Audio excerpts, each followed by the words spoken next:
To fight the situation, police are infiltrating the movement and dressing as occupiers, so are well-paid tools of the upper class, starting violence and what have you. This is common. Muslim Brotherhood, Hamas, linked to care, anti-American, something. But down here, it has Wall Street.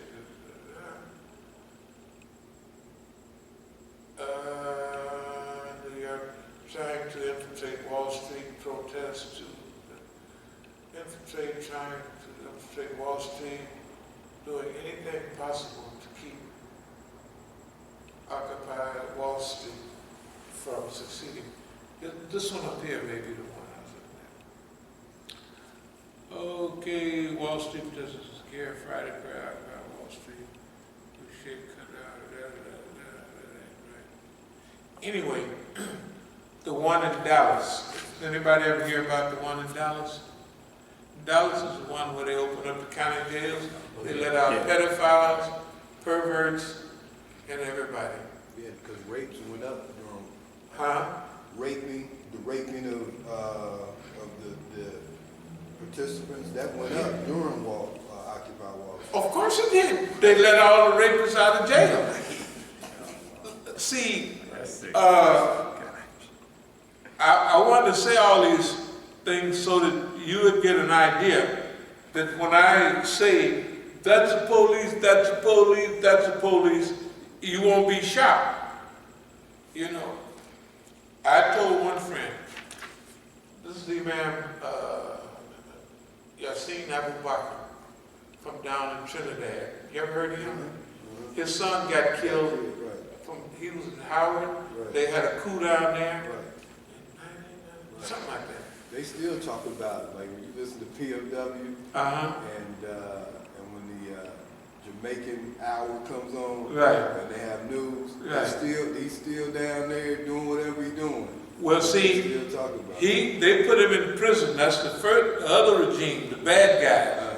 But you know, down there, they have different teams. So if you go to penitentiary, on the other guy's team, when your team comes, they come get you, come on out of there, right? That's how you got out of prison. The first old foreign minister was against them, and they was killing them. The reason I have this picture, this is from a program back in the 80s. He's up here. Man, Musa wants you to help me get some guns and stuff. I said, hold it. So I said, come over here. I told him, Imam Jamil, he went down to Atlanta with the same thing. And so I was talking to Imam Jamil. He said, man, homeboy came through talking about he was just talking. Yeah, now I'm going to do this down there, and I need some guns. He must have, as smart as he was, as tough as he was, he didn't know the simple stuff like COINTEL program. So I pulled him to the side. I said, look here. And I showed him these Negroes here. All these Negroes got turbans, old black looking niggas. And then there's an Iranian right over there. Let me explain what's going on here. The Iranian is there. Because Abu Bakr asked me, he said, man, how come they send Imam's representative over here? You know, Imam Khomeini's representative. What they're supposed to do is collect us together. We have either a leader or a committee, and they're going to hook us up. They're going to fund us to the max. So this is at the same conference, Abu Bakr. You see, yeah, I see what your homeboys over here, y'all working the thing, I'll be at the meeting tomorrow. I said, those is niggas. You ain't gonna have no unity, you ain't gonna have no organization, and they gonna make sure Imam don't support nothing over here.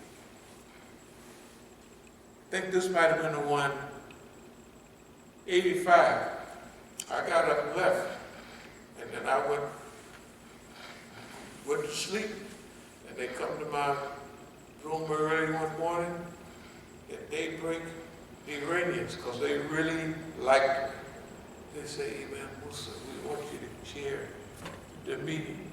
He didn't say of the Negroes. I said, man, I ain't gonna. Because whatever you say, see, if you're the leader, they just gonna pick at you. Because, and then the Iranian is sitting right there. You can see, he just sits back there. You can see what he looked like. I'm just observing, is all I'm doing. He's way over here in the corner almost, right? He's observing. He wants to see how we work these things out. He'll report it and then checks the flow. So even then I was contented. I'm good. Y'all can help. You don't have to help. It don't make me no difference. But the Negroes made sure. What I was telling Yasin Abubakar, I said, don't mention to nobody that you want no guns to do nothing with. So you just quiet it down and just, don't just go on about your business. That's what I was telling. Just go on about your business, don't worry. Before anybody can make a move, he's down in Atlanta telling Imam Jamil, I said, well, that's it. I said, just like Pontius Pilate, hey man. And that's what happened. You saw what happened. They was ready. And it misfired. That's the way the system works. It don't work any other way than that. What system we've been coming in contact with works like that.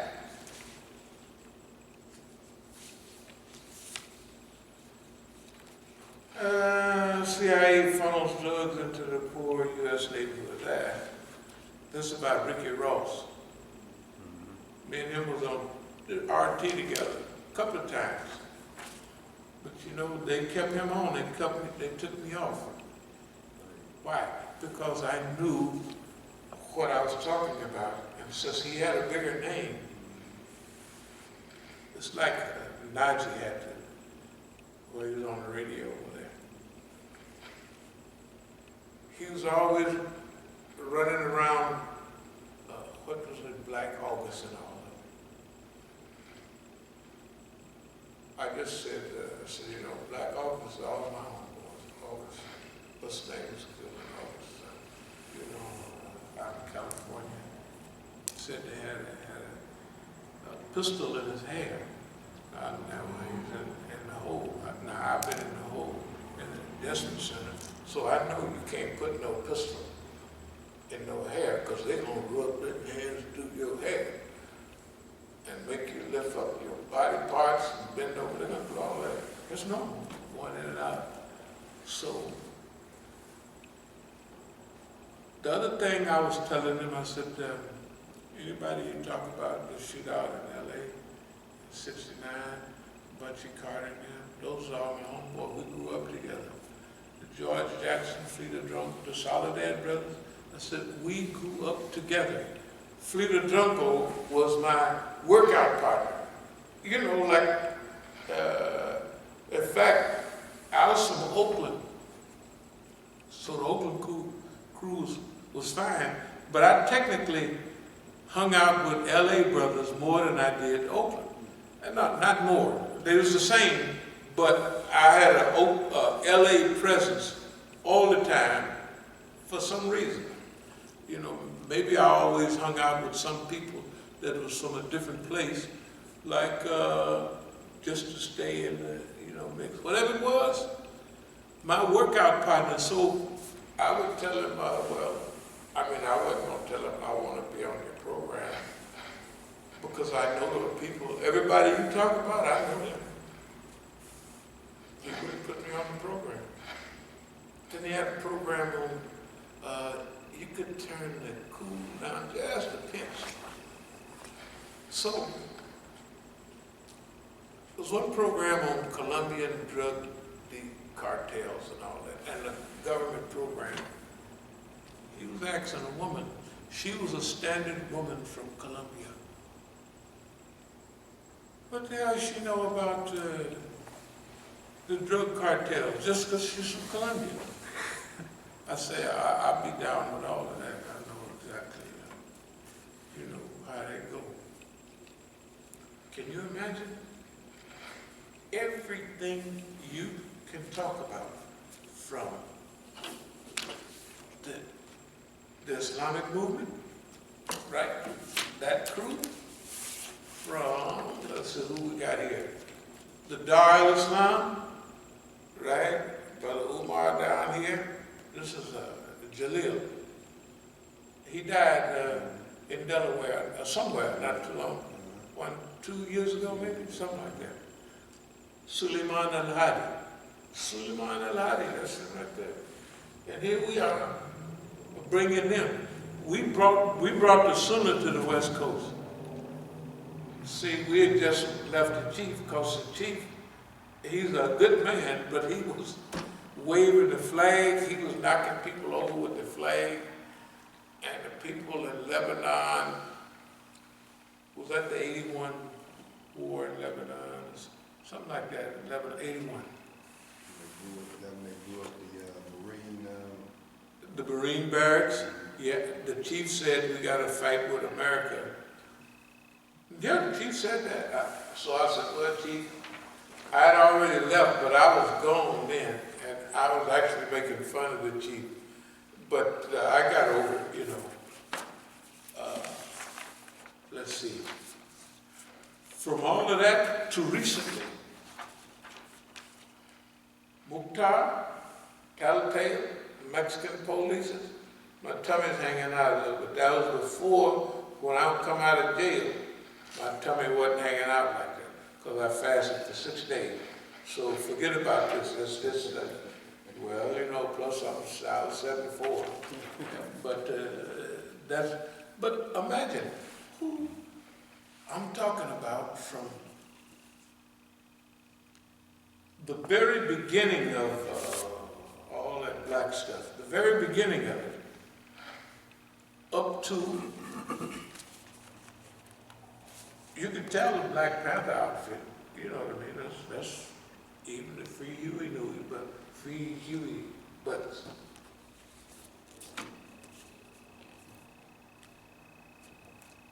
This is some of my homegirls.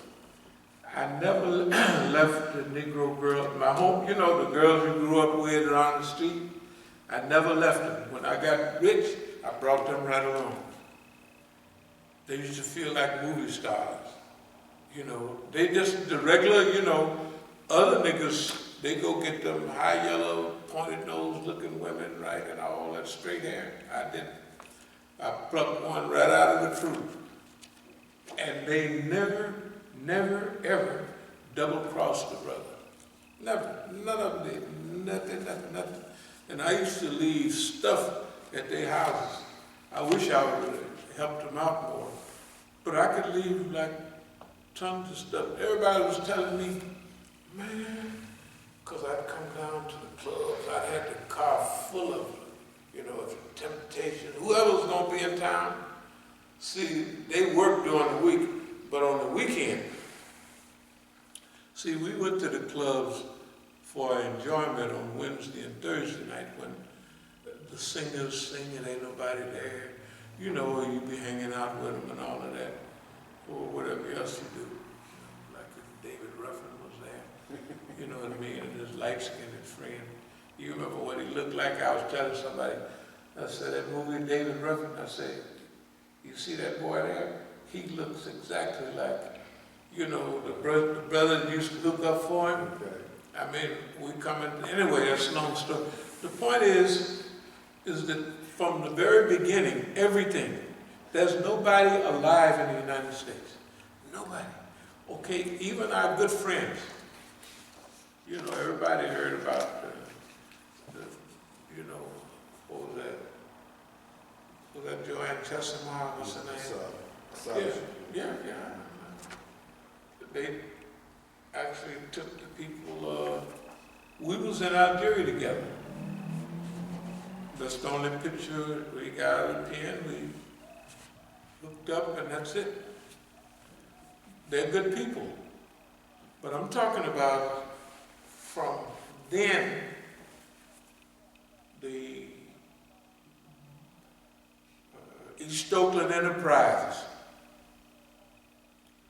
you know, a focus on black people having money, right? Then evolving out of that into the international struggle. You know, by the time you hit Algeria, those are frontline states, Algeria, Tanzania, and all those places. You know, you get, just like one of my friends, Dr. John Brennan. Look up Dr. John Brennan's name, Dr. John Brennan, B-R-A-N, I-O-N-O-N, Dr. John Brennan. That was the most educated Negro in the world. No. He was educated in Lausanne, Switzerland. You know Johnson Publications? He was of that crew. And they had a big article in Ebony about him, maybe in '83, Dr. John Brennan. He passed away, but we was in Algeria together, then we went to Tanzania together. Believe it or not, after I left, he was Idi Amin's doctor. He was Idi Amin's doctor. Because Idi Amin was always trying to hook up a doctor. So, I used to say, Doc. I said, man, because he could speak French. He was in Algeria, so he was at home. I said, Doc, I used to tease him sometimes. I said, how do you fix your mouth to say that stuff? You remember, I'm just right off the street talking. And so, did you find the name? Not yet. Dr. John Brennan. Dr. John Brennan. Anyway, so what happened was, Dr. John Brennan was mentioned, Branyan. Brennan. Okay. So he, I was spelling it. the other thing, when we was at the Cairo Hilton.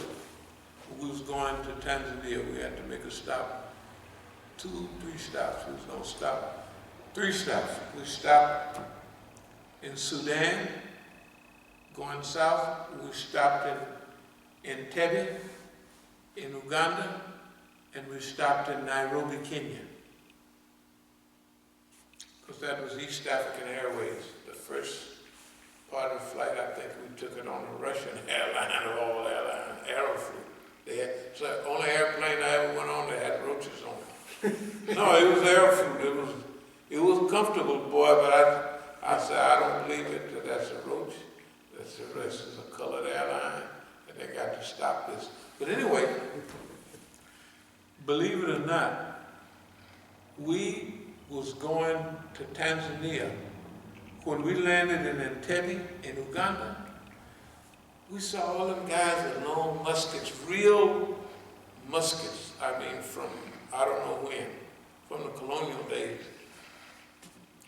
They was having a coup when we went through Uganda, because that's when Milton Obote went to Tanzania, and he lived in Tanzania. Huh? Yeah, I found it.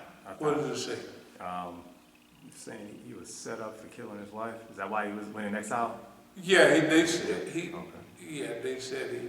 Well. Yeah, that's what they said. You know, all the mainstream stuff is saying, yeah, he killed his wife. But I found another view that was like, no, where actually he gets a chance to speak for himself. Where he's like, no, no way I could have done it. How do you spell his last name? Branion. Yeah. Okay. Yeah. See, here's the thing.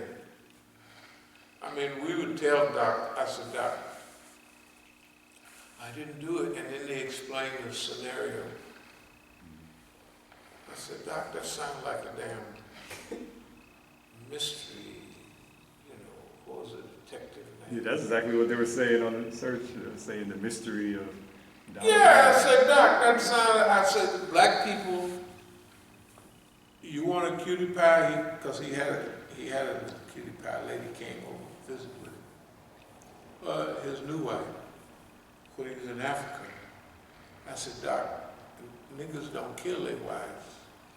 I said, maybe you could beat her upside the head and worse, or leave her. Just the niggas get up and leave. They don't like, I said, you know, I said, Doc, you don't kill your wife. I mean, white folks do that stuff, man.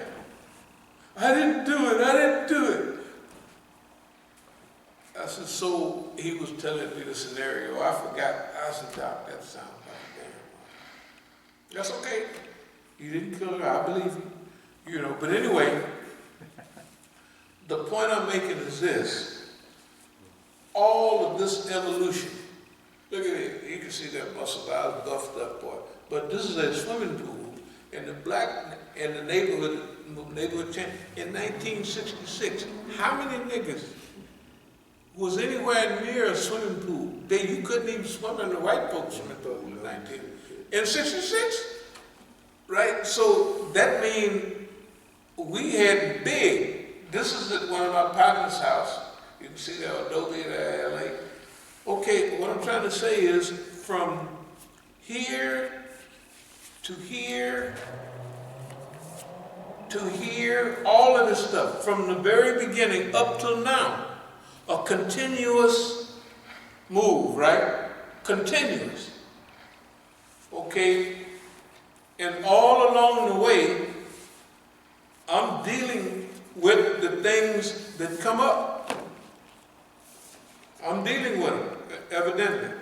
Okay, now, if certain things happen, like for instance, take my son. This poor guy, he is battered up, man. He got shot all up 6 times. But he got lucky, you know what I mean, and didn't hit no main, you know, okay. That's my son. This actually happened, or it was made to look like it happened. They business. You know. They make it look like my grandson is killed. Okay, now. If we've had all these experiences, remember I showed y'all the other day that they had, with my sons, the police had